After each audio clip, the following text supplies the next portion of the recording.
welcome to Medical Dialogues. I am Dr. Nandita Mohan, and today I will be taking you all to explore the world of rare diseases. And my topic for today is congenital hyperinsulinism. Now, to help us understand this rare disease in a little bit more depth, more detail, we have with us today Dr. Srinath Aswathiah, who's a consultant diabetologist and endocrinologist practicing in Bangalore. As a diabetologist and endocrinologist, Dr. Srinath's approach transcends conventional care, and he also stands as a seasoned navigator in the intricate landscape of metabolic health, offering not just medical expertise but also profound commitment to one's own well-being. So welcome to Medical Dialogue, sir. It's really a privilege to be having you on board here with us today. Thank you, Dr. Nandita. At the outset, I'd like to thank Medical Dialogues for giving me an opportunity to talk on this important rare condition, congenital hyperinsulinism.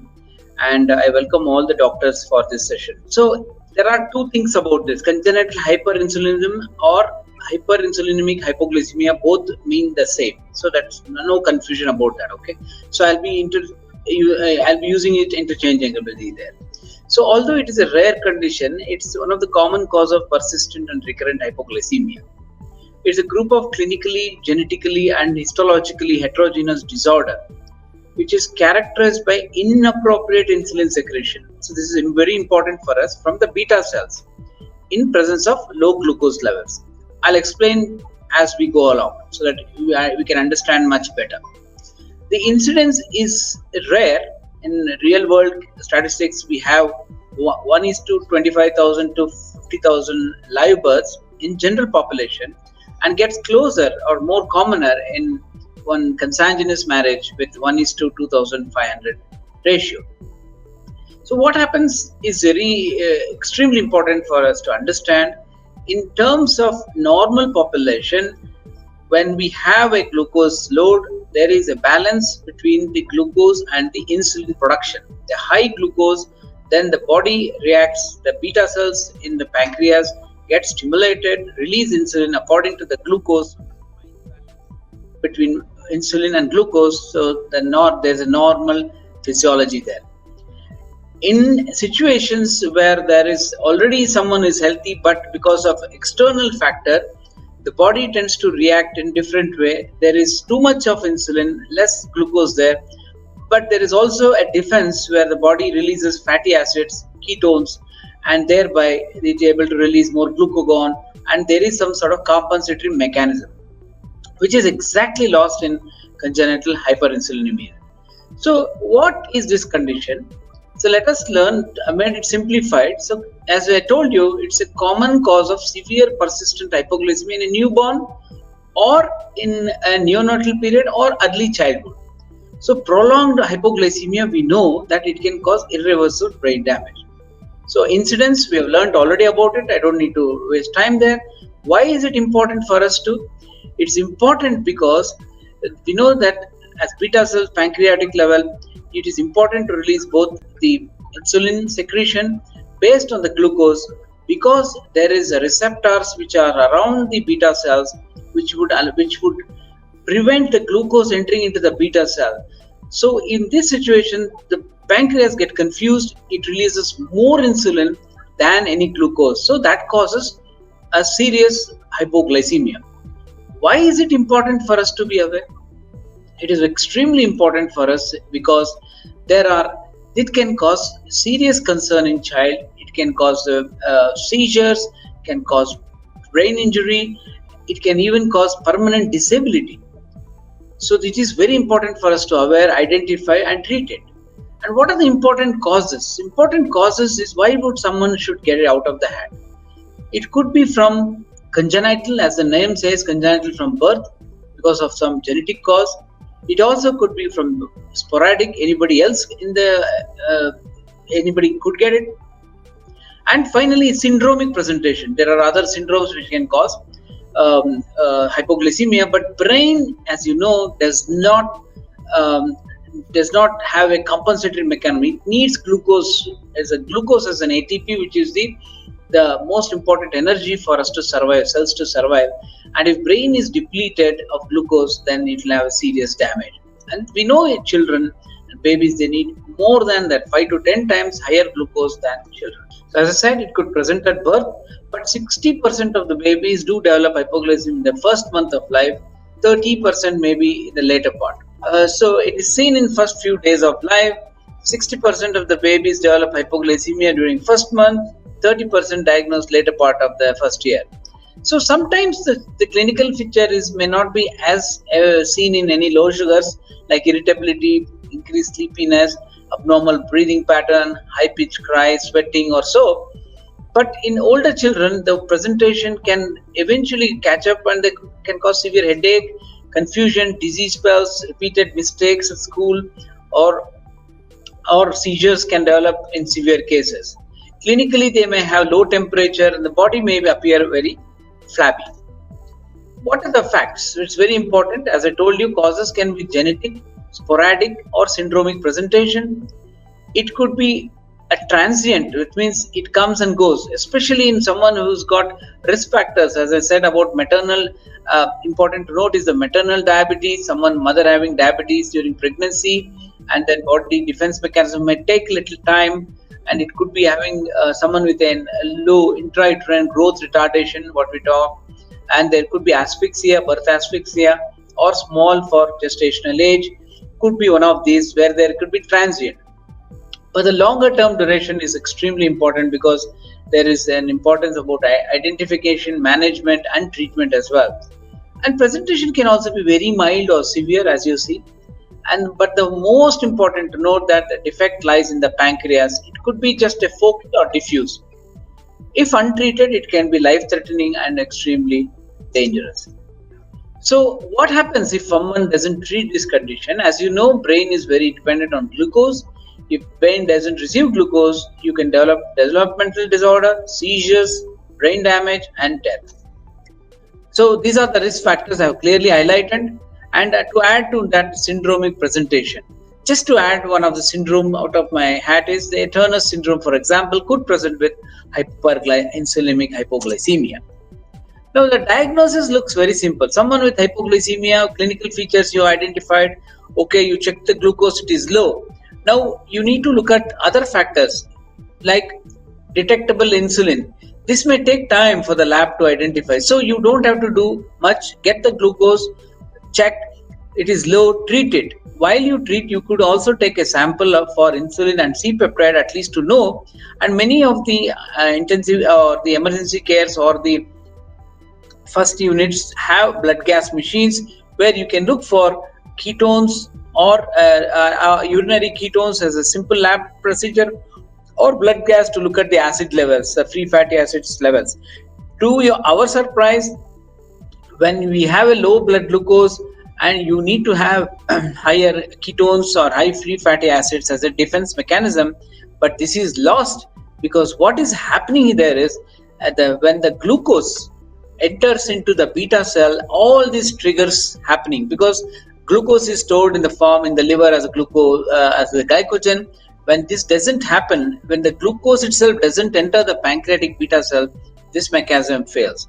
To understand it, we have something in around the beta cells as potassium channels, which has to open to let the glucose enter into the beta cells.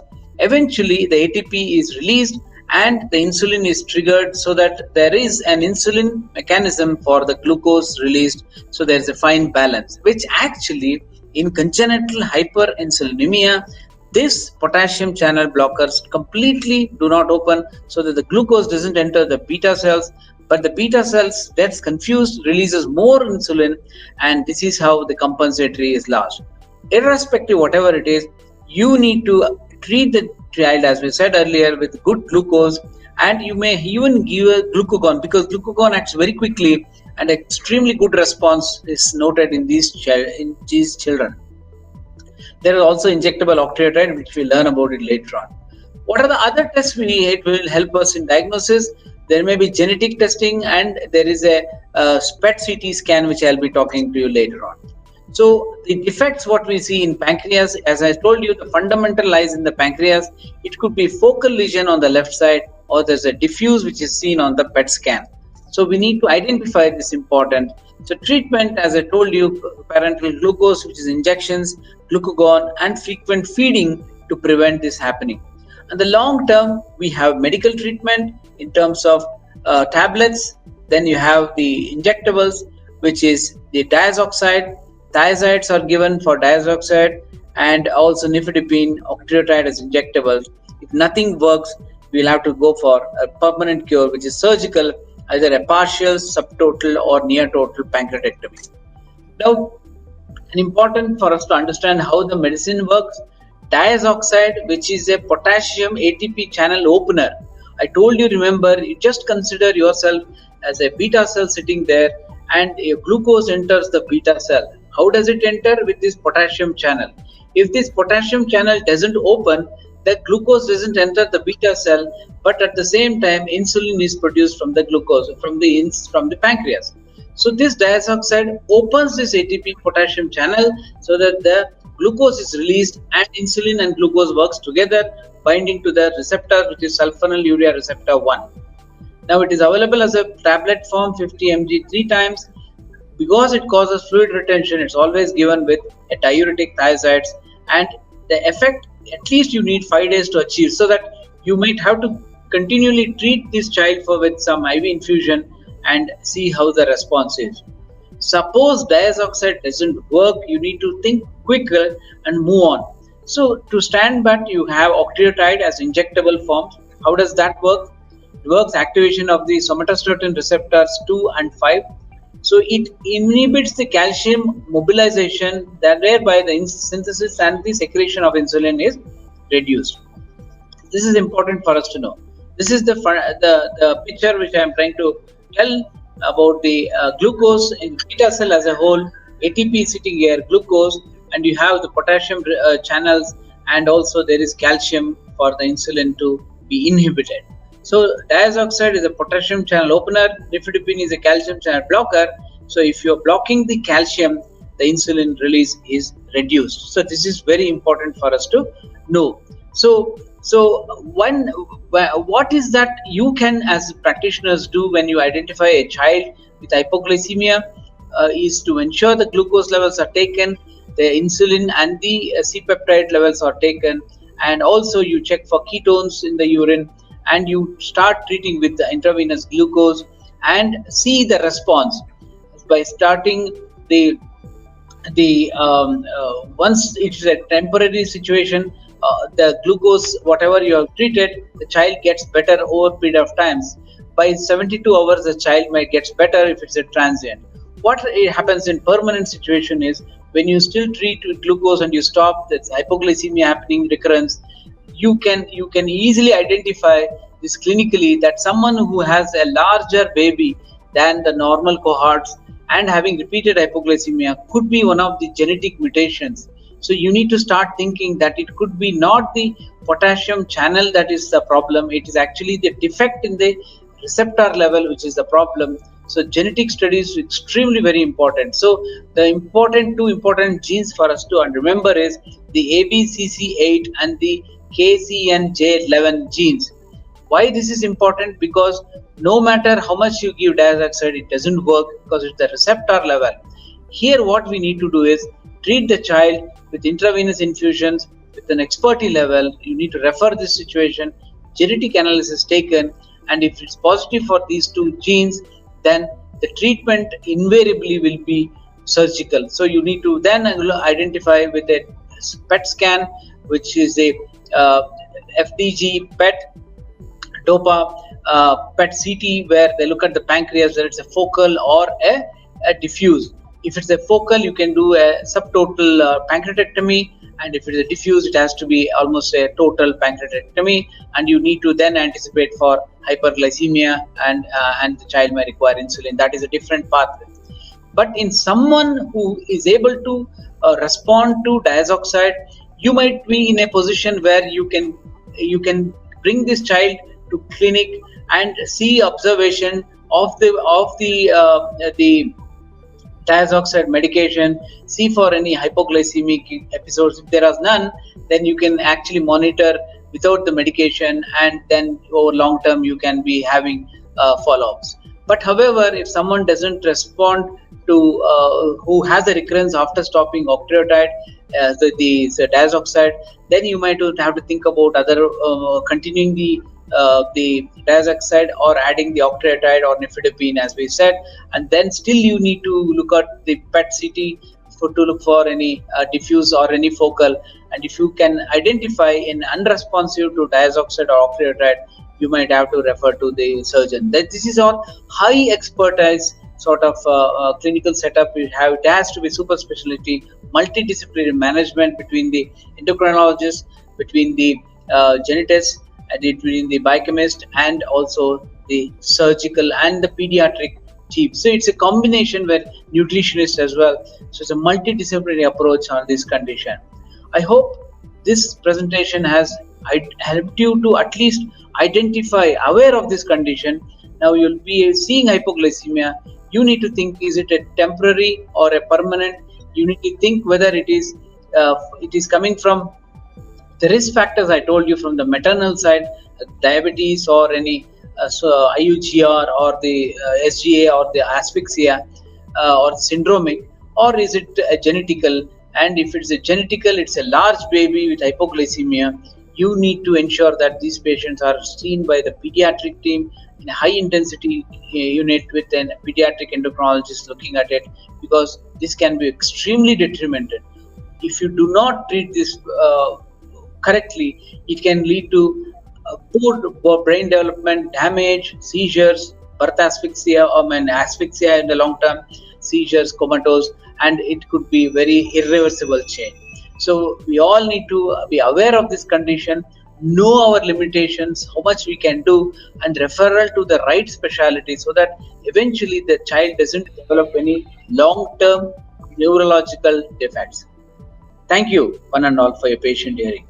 Thank you so much, Dr. Srinath, for giving us such a valuable insight about congenital hyperinsulinism. It was definitely a must-learn session. And thank you for joining us today again at Medical Dialogues. Never miss a medical update from Medical Dialogues. Like, subscribe, and press the bell icon.